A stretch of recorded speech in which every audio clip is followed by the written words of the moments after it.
Anime is a vast and veritable world with countless stories to be told with its captivating artwork, unique storytelling, fantastical worlds, and vibrant characters. Stories of hardship, perseverance, and adventure, finding one's family. Hell, stories of just sports are popular worldwide. Of all the anime and manga that reaches audiences worldwide, shonen is easily the most popular and recognizable category. And since shonen manga is the mainstay that has flooded the market and is primarily what gets turned into anime that the majority watch, I thought it would be fun to look at some of the things that leave fans scratching their heads while watching these shows and give my opinion on the various subjects. But please, before that begins, don't forget to hit the like button down below for me. That way I know that you're enjoying videos like this and I know to make videos like this in the future. And make sure you are subscribed, that way you know when each and every single one of my videos comes out. Obvious spoiler warnings ahead for any of the animes mentioned. If you've consumed a lot of media like I have, or at least familiar with the stories because of social interactions, then you'll likely understand the complaints that I'm about to bring up. In fact, some of them may even bother you as well. And if they do, make sure to let me know in the comment section below. The dense protagonist is as simple as it sounds. The main character or characters of the show the viewer is watching are extremely dense to the point of missing very obvious answers to the problem that lies in front of them. These characters are often bad with puzzles and riddles and have a punch first, ask questions later kind of attitude when engaged in combat. A good example of this would be Kid Naruto, Luffy, Asta, Natsu, and Goku, just to name a few.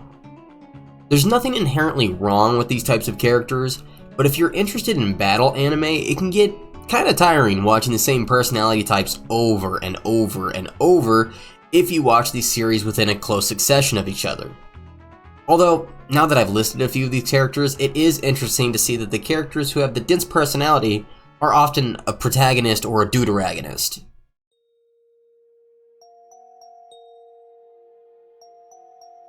Much like the good old US of A, Japan also very much likes the idea of saving a damsel in distress. And while I'm sure plenty of us have fantasized about saving somebody once or twice, these characters often need saving, but also don't do much, if anything, to better themselves for future instances in which they may be in danger. Some do attempt to fight back, which is nice, but ultimately these characters just need saving. Classic examples of this would be Orihime, Lucy Heartfilia, Tamaki Kotatsu, and Kagome from Inuyasha. Overall, this character trope is not that great, super outdated, and honestly doesn't do much to make women in general look great.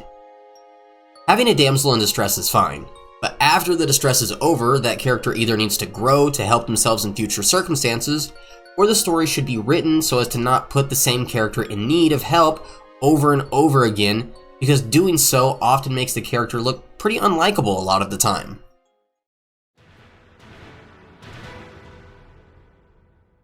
The last trope that I'd like to talk about before moving on to the next portion of the video is kind of vague because it applies to a variety of things, but you are most likely familiar with either a hero or a villain explaining how their power works in the middle of a battle.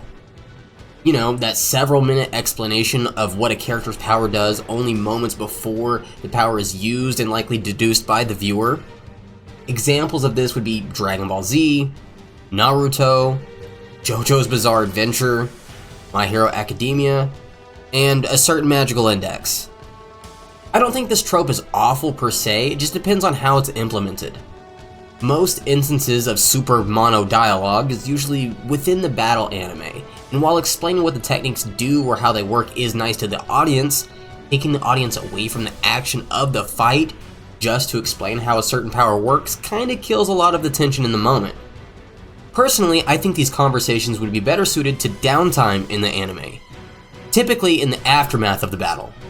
This would be extremely effective as a discussion between characters who are of a lesser caliber, as the combatants are being discussed, or as a character's inner monologue, attempting to dissect how the techniques work rather than just halting all pace during a battle for an info dump. Like the title card says, I want to show you a few more tropes that may not be very palatable, especially in today's age. And then I'm also going to talk about a few more instances of these tropes with multiple characters, and then we'll talk afterwards. Ready? All of these shows have instances of perverse dialogue in a way that is super distasteful, especially since these shows are made for younger audiences. Pervertedness is a really big problem within anime, and here are just a few examples of characters. Master Roshi from Dragon Ball, Sanji from One Piece, Hisoka from Hunter x Hunter, Kon from Bleach, Jiraiya from Naruto, and Mineta from My Hero Academia. Honestly, I feel as if the show itself dictates what should be allowed within its own canon, but characters that are shown to have perverted thoughts more often than not are shown to also have disgusting actions which make them difficult to redeem as characters themselves. Overall, perverted thoughts and actions need to be toned down, especially if the target audience is as young as the audience for these shows are supposed to be. Just like pervertedness, distracting fan service is not the greatest thing for anime, and realistically, we shouldn't even be showing this as, again, a lot of the characters that are being shown in really perverse ways are underage, which is very disgusting. Examples of this would be literally everybody from Food Wars, Tamaki from Fire Force, Lucia Heartfilia and Grey Fullbuster from Fairy Tail, and Elizabeth from Seven Deadly Sins. As an adult and an enjoyer of anime, I totally understand why fan service is in anime. It can be nice to look at a character with an appealing figure, but all too often the audience is forced to be shown the more intimate areas of these characters and also have lingering shots of these areas. Having a character with a figure to your preference is fine to admire, but adding perverse thoughts into these shows is all too often leads to characters, especially girls, being extremely overly sexualized. And keep in mind, a lot of the female characters this happens to be are underage as well, which makes the instance of what happens all the worse and really makes me take a second look at some of what these creators do and who we support.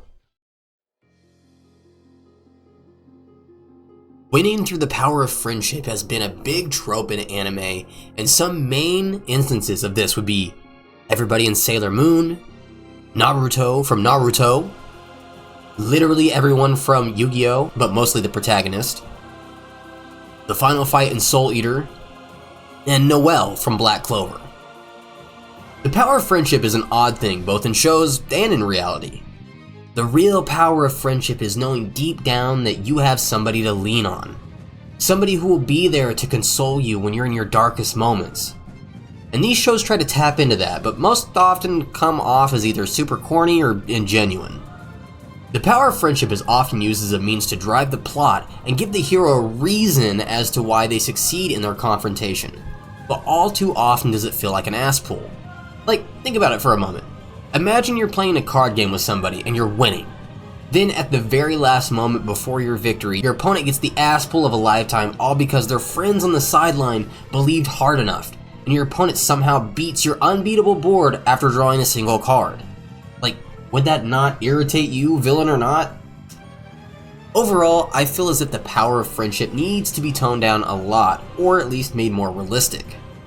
I will say, however, there are a few shows that do a really good job at portraying this realistic friendship, and that's Jujutsu Kaisen and Beastars. So, what now? Now that we've explored some of the various tropes in anime and the characters themselves who encompass these tropes, what do we do now?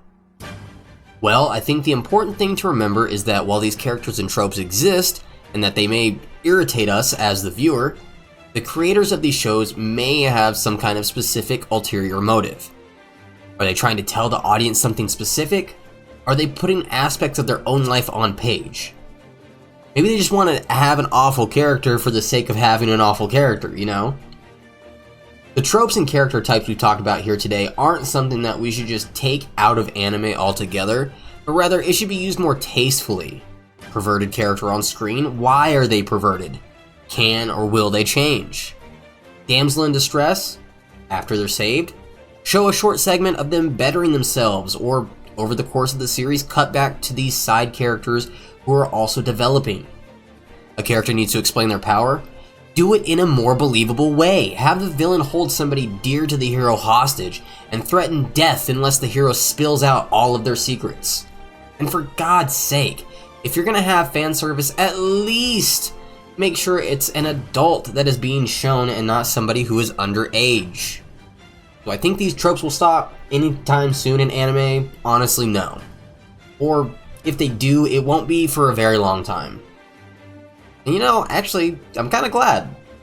These tropes have not only allowed me to make this video, but have also given me and my friends several special moments amongst each other over the past several years.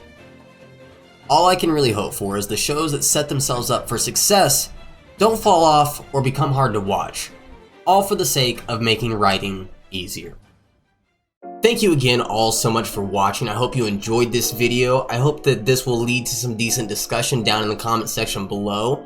And speaking of which, while you're down there, make sure you let me know of any videos that you may want to see me talk about in the future or just topics in general. Thank you all so much for watching. I hope you enjoyed this one, and I will see you all next time.